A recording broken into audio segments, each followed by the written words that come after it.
नमस्कार, आप देख रहे हैं 4 PM। मैं हूं आपके साथ सिमरन। लोकसभा चुनाव को लेकर सियासी हलचल तेज हो गई है। सभी दल जनता को साधने में जुटे हुए हैं। 5 चरणों के मतदान हो चुके हैं और अब 2 चरणों का मतदान बाकी बचा है और सभी राजनीतिक दलों के लोग दूसरे राज्यों में जाकर चुनाव प्रचार कर रहे हैं और अपनी जीत का दावा कर रहे हैं। इस बीच जुबानी जंग भी जारी है। नेता एक दूसरे पर वार पलटवार कर रहे हैं और जनता को रिझाने के लिए कोई कोर कसर नहीं छोड़ रहे हैं। आपको बता दें कि राजस्थान में लोकसभा चुनाव 2 चरणों में पूरा हो चुका है और अब राजस्थान के नेता दूसरे राज्यों में पहुंचकर चुनाव प्रचार करने में जुटे हैं और पक्ष विपक्ष पर हमलावर हैं।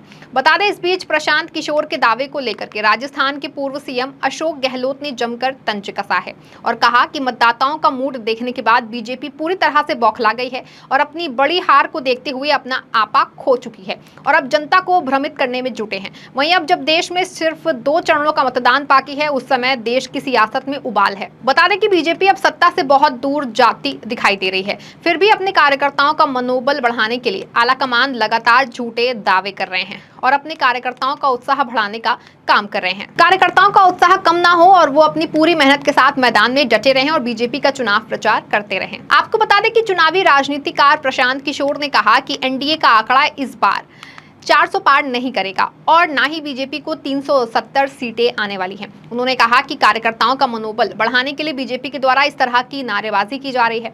बता दें कि प्रशांत किशोर ने 2019 के आम चुनाव में बीजेपी की 303 सीटों पर हवाला देते हुए कहा कि 303 सीटों में से 250 उत्तर और पश्चिम क्षेत्रों से आई थी। इसी बीच कांग्रेस नेता और राजस्थान के पूर्व मुख्यमंत्री अशोक गहलोत ने भाजपा पर सियासी हमला बोला है। उन्होंने बीजेपी पर हमला बोलते हुए कहा कि चुनावों में जनता का रुख देखकर बीजेपी पूरी तरह से हताश हो चुकी है और बीजेपी को पता लग चुका है कि इस लोकसभा चुनाव में बीजेपी की पूरी तरह से सफाया होना तय है, जिसको लेकर बीजेपी के लोग देश में नफरत फैलाने का काम कर रहे हैं और जनता को साधने के लिए झूठ पर झूठ बोले ही जा रहे हैं। वहीं लोकसभा चुनाव के 5 चरणों का मतदान हो चुका है। इन 5 चरणों में 429 लोकसभा सीटों पर मतदान हो चुका है। बाकी के 2 चरणों में 115 सीटों पर मतदान होना है। इसी कड़ी में कल यानी 25 मई को छठे चरण में 58 सीटों पर मतदान होना है।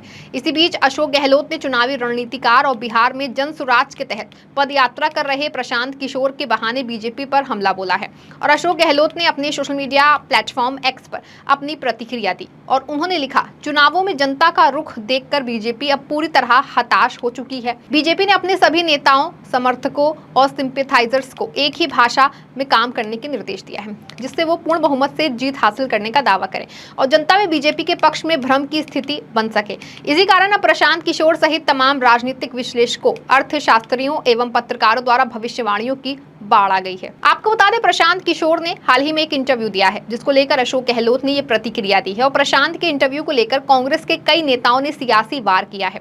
वहीं अशोक गहलोत ने प्रशांत पर टिप्पणी करते हुए कहा कि ये लोग बीजेपी के पक्ष में भ्रामक प्रचार कर रहे हैं और लोकसभा चुनाव में अपनी हार को देखते हुए बीजेपी ने अपने रणनीति के तहत अपने सभी लोगों को जनता को भ्रमित करने के लिए 400 पार करने और सरकार बनने का दावा करने के लिए कहा गया है, जिसको लेकर अब आखिर के बचे 2 चरणों के लिए बीजेपी के नेता, राजनीतिक विश्लेषक समेत सभी बीजेपी के समर्थकों ने झूठ बोलना शुरू कर दिया है और जनता को गुमराह करने के लिए बीजेपी की सरकार बनने का दावा कर रहे हैं और देश की जनता को भ्रमित करने का प्रयास कर रहे हैं। बहरहाल अब बाकी के बचे 2 चरणों में इस तरह की बयानबाजी और दावे का कोई खास असर नहीं होने वाला है और बीजेपी की सभी जुमलों को देश की जनता भली भांति समझ चुकी है और 5 चरण के मतदान के बाद बीजेपी सत्ता से बाहर आ चुकी है। आपको बता दें, ये दौर 2019 वाला नहीं है। इस बार मोदी के झूठ का कोई जादू नहीं चल रहा है। मोदी से देश की जनता नफरत करने लगी है, जिसके परिणाम स्वरूप बीजेपी को जनता से नकार दिया है। बीजेपी की जनता से किए गए किसी भी वादे को पीएम मोदी के द्वारा पूरा नहीं किया गया है। आपको बता दें कि पीएम मोदी इन दिनों खूब इंटरव्यू दे रहे हैं और गोदी मीडिया बहुत अच्छे से प्रश्न करती है और मोदी बड़े एक्टिंग के साथ जवाब देते हैं, लेकिन आज तक दिए गए अपने किसी इंटरव्यू में महंगाई, बेरोजगारी, भ्रष्टाचार को लेकर अपने विजन को नहीं बताया है। रोजगार को लेकर बीजेपी के किसी नेता, मंत्री ने नहीं बोला है। आपको बता दें, बीजेपी के सभी नेता बस घिसी पिटी बातें कर रहे हैं और मस्जिद मंदिर की बातें करने में जुटे हुए हैं। उनके पास जनता को लेकर कोई विजन ही नहीं है। सरकार बनने के बाद देश में रोजगार बढ़ाने बढ़ाने के लिए किस प्रकार का प्लान तैयार किया गया है, वहीं महंगाई को कम करने के लिए किस प्रकार से काम किया जाएगा, सिर्फ जनता को तोड़ने और उनके बीच में नफरत फैलाने का काम कर रहे हैं। वहीं चारों तरफ से निराश बीजेपी अब झूठे दावे करने लगी है, लेकिन पिछले 10 सालों में जनता मोदी की सभी बातों को समझ चुकी है और अब सत्ता से बाहर का रास्ता दिखा दिया है। वहीं अब आखिरी के बचे 2 चरणों में बीजेपी का पूरी तरह से सफाया हो जाएगा और इस बार बीजेपी की सरकार नहीं बनेगी। बता दें कि भारतीय जनता पार्टी अपने जिस स्वरूप को लेकर जानी जाती थी, उसको चंद 2-3 लोगों ने मिलकर पार्टी के अस्तित्व को खत्म कर दिया है और बीजेपी अब एक व्यक्ति के इर्द गिर्द ही घूम रही है। आपको बता दें कि चुनावी रणनीतिकार प्रशांत किशोर ने 2000 के चुनाव को लेकर भी अपनी भविष्यवाणी की थी। वहीं चुनावी रणनीतिकार लगातार अपनी भविष्यवाणी करते रहते हैं। हाल ही में एक इंटरव्यू में कहा कि इस बार के लोकसभा चुनाव में बीजेपी 2019 के मुकाबले और भी बेहतर प्रदर्शन करने जा रही है और कहा था कि पीएम मोदी के खिलाफ और विपक्ष के पक्ष में कोई लहर नहीं है। बीजेपी को सत्ता में आने का रास्ता पूरी तरह से साफ दिखाई दे रहा है। इसके बाद से विपक्ष के नेता प्रशांत किशोर के बहाने बीजेपी को जमकर धो रहे हैं। आपको बता दें कि देश में जारी लोकसभा चुनाव का रिजल्ट जारी होने में अब मात्र 11 दिन का समय बाकी रह गया है। वहीं चुनावी नतीजे 4 जून को जाहिर होने वाले हैं। ऐसे में सभी पार्टियां अपनी अपनी जीत का दावा कर रही हैं। इस बीच सबसे ज्यादा चर्चा प्रशांत किशोर की भविष्यवाणी की हो रही है, जिसको लेकर राजस्थान के पूर्व मुख्यमंत्री और कांग्रेस के वरिष्ठ नेता अशोक गहलोत ने राजनीतिक रणनीतिकार प्रशांत किशोर की भविष्यवाणी पर बड़ा हमला बोला है।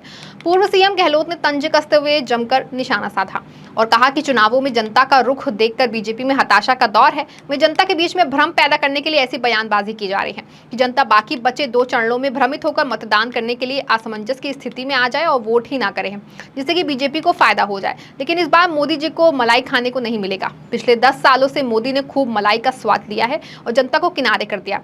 वहीं जब चुनाव आया तो फिर एक बार फिर जनता की याद आ गई और फिर जनता में नफरत फैलाना, वोट मांगना शुरू कर दिया। पिछले 10 सालों में बीजेपी और मोदी के झूठ को सुन सुनकर जनता परेशान हो चुकी है और सत्ता से बाहर का रास्ता दिखाने के लिए काम कर रही है। जैसे इस बार के लोकसभा चुनाव में बीजेपी 370 पार और एनडीए के 400 पार का नारा दे रही थी। हालांकि 4 जून को चुनाव के नतीजों के बाद पूरी तस्वीर साफ हो जाएगी। इस खबर फिलहाल बस इतना ही। ऐसी तमाम राजनीतिक खबरों के लिए बने रहें और देखते रहें 4 PM राजस्थान। धन्यवाद।